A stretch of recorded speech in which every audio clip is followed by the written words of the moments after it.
1920 में अचानक भारत की तमाम मस्जिदों में दो पुस्तकें वितरित की जाने लगी। एक पुस्तक का नाम था कृष्ण तेरी गीता जलानी पड़ेगी और दूसरी पुस्तक का नाम था 19वीं सदी का लंपट महर्षि। ये दोनों पुस्तकें अनाम थी, इसमें किसी लेखक या प्रकाशक का नाम तक नहीं था और इन दोनों पुस्तकों में भगवान श्री कृष्ण, हिंदू धर्म इत्यादि पर बेहद अश्लील, बेहद घिनौनी बातें लिखी गई थी। और इन पुस्तकों में तमाम देवी देवताओं के बाद इतने बेहद रेखा चित्र रेखाटे गए थे जिसे हिंदू अगर देख लेता तो उसका खून खौल के उठ जाता। और धीरे धीरे ये दोनों पुस्तकें भारत की हर एक मस्जिदों में वितरित की जाने लगी। यह बात जब गांधी तक पहुंची तो गांधी ने इसे अभिव्यक्ति की स्वतंत्रता बताकर गौण कर दिया और कहा कि भारत में सबको अपने अपने विचार रखने का, अपने अपनी बातों को रखने का पूर्ण अधिकार है। फिर एक दिन अचानक 1923 में लाहौर स्थित राजपाल प्रकाशक के मालिक महाशय राजपाल जी ने एक पुस्तक प्रकाशित की जिसका नाम था रंगीला रसूल। उस पुस्तक के लेखक का नाम गुप्त रखा गया था और लेखक की जगह लिखा गया था दूध का दूध और पानी का पानी।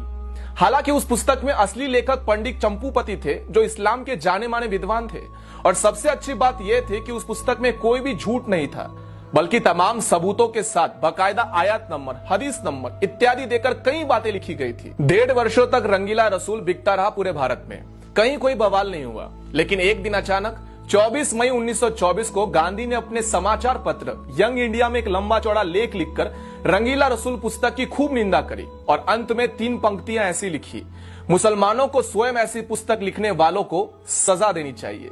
गांधी का यह लेख पढ़कर पूरे भारत के मुसलमान अचानक से भड़क गए और राजपाल प्रकाशक के मालिक महाशय राजपाल जी के ऊपर केवल 3 वर्षों में 5 बार हमले हुए। लेकिन गांधी ने एक बार भी हमले की निंदा नहीं की थी। मजे की बात यह है कि कुछ मुस्लिम विद्वानों ने उस पुस्तक रंगीला रसूल का मामला लाहौर उच्च न्यायालय यानी कि हाईकोर्ट में दायर किया। हाईकोर्ट ने 4 इस्लामिक विद्वानों को न्यायालय में खड़ा करके उनसे पूछा कि उस पुस्तक में ऐसी कौन सी पंक्ति है जो सही नहीं, आप स्वयं बता दीजिए। चारों इस्लामिक विद्वान इस बात पर पूरी तरह से सहमत थे कि इस पुस्तक में कोई गलत बात नहीं लिखी गई। फिर लाहौर उच्च न्यायालय ने महाशय राजपाल जी पर मुकदमा खारिज कर दिया और उन्हें बाइज्जत बरी कर दिया। फिर उसके बाद 30 अगस्त 1924 को गांधी ने यंग इंडिया समाचार पत्र में एक और भड़काने वाला लेख लिखा और इस लेख में उन्होंने इशारों में ऐसा लिखा था कि जब व्यक्ति को न्यायालय से न्याय नहीं मिले तब उसे अपने आप प्रयास करके न्याय ले लेना चाहिए। उसके बाद महाशय राजपाल जी के ऊपर 2 बार और हमले का प्रयास हुआ और अंत में 6 अप्रैल 1929 का हमला जानलेवा साबित हुआ जिसमें मोहम्मद इल्म दीन नामक एक युवक ने गदा से महाशय राजपाल जी के ऊपर कई बार वार किए जिनसे उनकी मौत हो गई थी। जिस दिन उनकी हत्या हुई उसके 4 दिन बाद गांधी लाहौर में थे, लेकिन गांधी महाशय राजपाल जी के घर पर शोक प्रकट करने नहीं गए और ना ही अपने किसी संपादकीय में महाशय राजपाल जी की हत्या की निंदा की। उसके बाद अंग्रेजों ने मुकदमा चलाकर मात्र 6 महीनों में महाशय राजपाल जी के हत्यारे इल्म दिल को फांसी सुना दी और वो भी इसलिए कि देश में हिंदू समाज जो था वो पूरी तरह से उबल रहा था और अंग्रेजों को लगा यदि उन्होंने जल्दी से फांसी नहीं दी तब अंग्रेजी शासन भी बर्खास्त हो जाएगा, खतरे में आ जाएगा।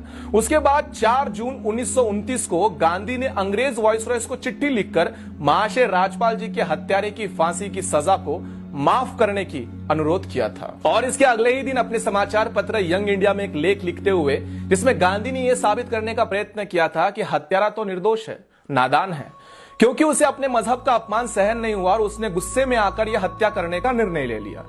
दूसरी तरफ तब तक के जाने माने बैरिस्टर मोहम्मद अली जिन्ना ने भी लाहौर हाईकोर्ट के अंदर बाकायदा एक बैरिस्टर की हैसियत से इस मुकदमे में पैरवी करते हुए कहा था कि अपराधी मात्र 19 वर्ष का लड़का है, लेकिन इसने जो अपराध किया है वो बहुत ही बड़ा जघन्य अपराध है। इसके अपराध को कम नहीं समझा जा सकता, लेकिन इसकी आयु को देखते हुए इसकी फांसी को सजा को उम्र कैद में बदल देना चाहिए या फिर इसे काले पानी में जेल में भेज देना चाहिए। लेकिन अंग्रेजों ने 31 अक्टूबर 1929 को महाशय राज्यपाल जी के हत्यारे मोहम्मद इल्म दीन को लाहौर जेल में फांसी पर चढ़ा दिया था। बापू, तुम्हारा अहिंसा का पाठ एक तरफा था।